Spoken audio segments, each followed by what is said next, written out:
Assalamualaikum warahmatullahi wabarakatuh. Nama saya Andrian Julianto, NIM 2019-1011-0311-043, kelas Hukum Lingkungan G. Pada hari ini saya akan menjelaskan tentang Undang-Undang Nomor 5 Tahun 1960 tentang Peraturan Dasar Pokok-pokok Agraria.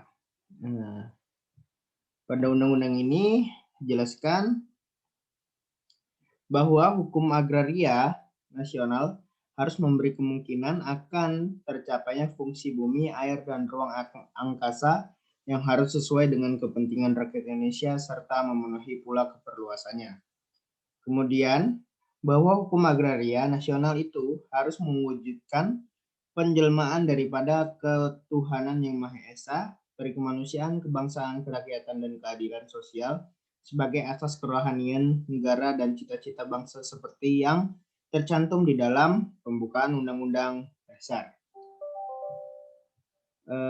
Kemudian kita masuk kepada peraturan dasar pokok.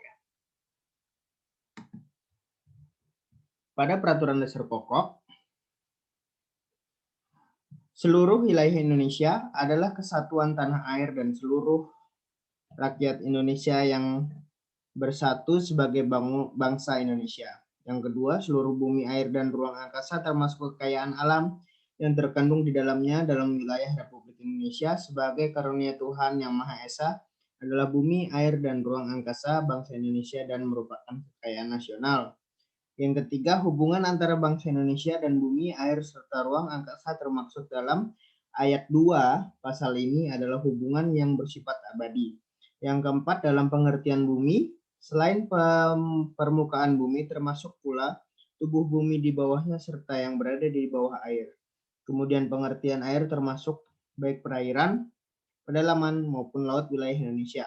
Yang keenam, yang dimaksud dengan ruang angkasa ialah ruang di atas bumi dan air tersebut pada ayat 4 dan 5 pasal ini. Kemudian kita masuk kepada pembahasan hak-hak atas tanah air dan ruang angkasa serta pendaftaran tanah.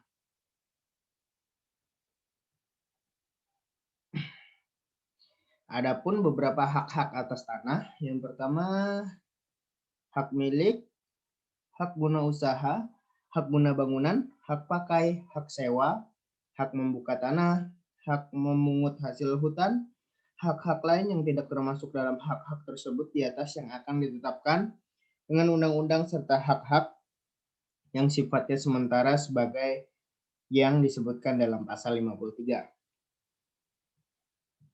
Kemudian ada hak-hak atas air dan ruang angkasa.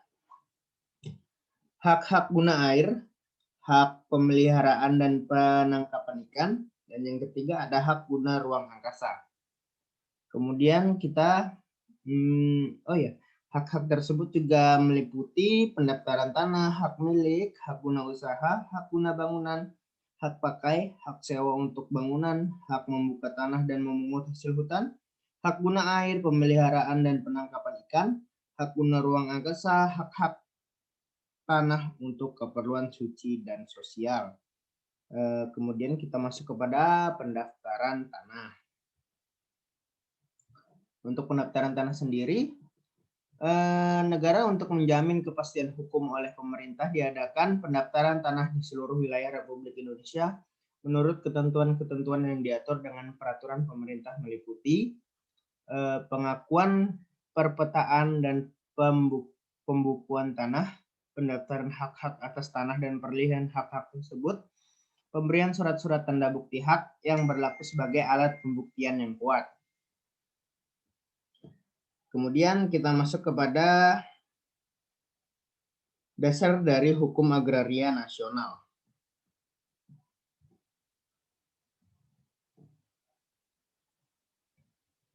Pertama-tama, dasar kenasionalan itu diletakkan dalam pasal 1 ayat 1 yang menyatakan bahwa seluruh wilayah Indonesia adalah kesatuan tanah air dari seluruh rakyat Indonesia yang bersatu sebagai bangsa Indonesia.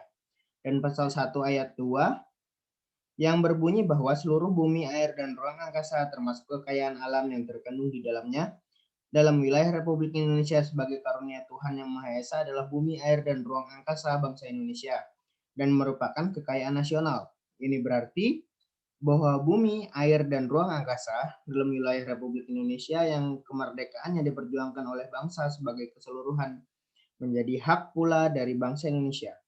Jadi, tidak semata-mata bahwa hak dari para pemiliknya saja. Kemudian pula, tanah-tanah di daerah-daerah dan pulau-pulau tidaklah semata-mata menjadi hak rakyat asli dari daerah atau pulau yang bersangkutan saja.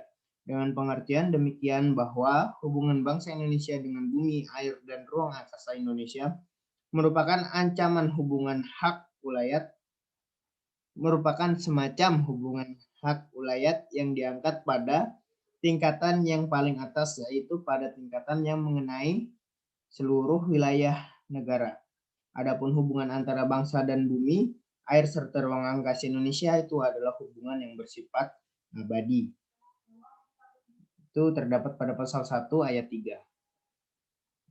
Kemudian kita masuk kepada dasar-dasar untuk mengadakan kesatuan dan kesederhanaan hukum. Dasar-dasar mencapai tujuan tersebut tampak jelas dalam ketentuan-ketentuan yang dimuat dalam bab 2 Undang-Undang Nomor 5 Tahun 1960 tentang Peraturan Dasar Pokok-pokok Agraria. Kemudian kita masuk kepada dasar-dasar untuk mengadakan kepastian hukum. Usaha yang menuju ke arah kepastian hak atas tanah ternyata dari ketentuan dari pasal-pasal yang mengatur pendaftaran tanah ada di Undang-Undang Nomor 5 Tahun 1960 tentang Peraturan Dasar Pokok-pokok Agraria. Kemudian kita masuk kepada ketentuan-ketentuan. Yang pertama kita akan membahas tentang ketentuan pidana.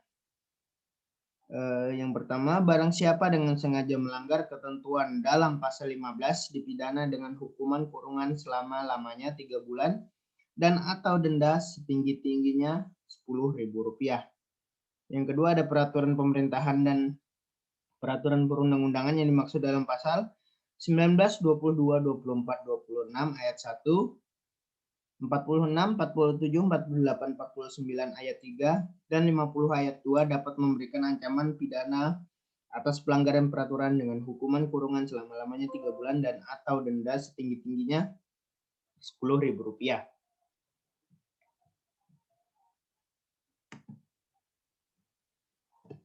Kemudian kita masuk kepada ketentuan peralihan. Ketentuan peralihan sendiri sudah diatur dalam pasal 53 sampai dengan pasal 58 Undang-Undang Nomor 5 Tahun 1960 tentang Peraturan Dasar Pokok-pokok Agraria.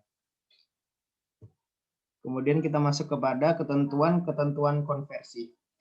Ketentuan-ketentuan konversi juga telah diatur dalam pasal 1 sampai dengan pasal 9 bab 4 Undang-Undang Nomor 5 Tahun 1960 tentang Peraturan Dasar Pokok-pokok Agraria. Demikian yang dapat saya jelaskan. Lebih kurangnya mohon maaf. Assalamualaikum warahmatullahi wabarakatuh.